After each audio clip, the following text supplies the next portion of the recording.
बिस्मिल्लाहिर्रहमानिर्रहीम। अस्सलाम वालेकुम नाज़रीन। चौधरी सोहेब सालिक आपको अवाम बात एंटरटेनमेंट एपिसोड में खुश आमदीद कहता है।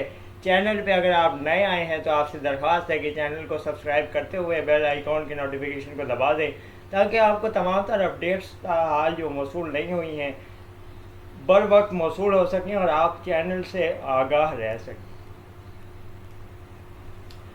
नामवर अदाकार सोहेल अहमद ने इंतहाई दुखी और संजीदा मूड में तल्ख बातें कर दी हैं। सोहेल अहमद ने थिएटर फनकार की पहली दरसगाह के तौर पे उजागर करने के हवाले से काफ़ी ज़ोर दिया है। अदाकार सोहेल अहमद ने निजी इंटरव्यू में बात करते हुए कहा कि थिएटर से रिश्ता जोड़ने वाला फनकार कभी नाकाम नहीं हो सकता। अदाकार सोहेल अहमद ने कहा कि पाकिस्तान में सबसे बड़ी बदकिस्मती है कि इसको ख़त्म करने के लिए हर मुमकिन कोशिश की गई है और आज भी की जा रही है। अदाकार सोहेल अहमद ने कहा कि थिएटर को ख़त्म करके इनकी जगह पे बड़े बड़े सिनेमा घरों ने अपनी जगह ले ली है और इंतज़ामिया और करता धरता सिर्फ देखते रहे और देख रहे हैं, लेकिन ज़ुबान बंदी चल रही है। अदाकार सोहेल अहमद ने हुकूमत से भी शिकवा किया कि हर दौर में पार्टियां बदली हैं, जहन बदले हैं, लेकिन एंटरटेनमेंट इंडस्ट्री के हवाले से कोई ज़्यादा खातिर खा बेहतरी की उम्मीद नज़र नहीं आई है और ना ही मौजूदा हाल में कोई इस तरफ आगे चलना चाहता है।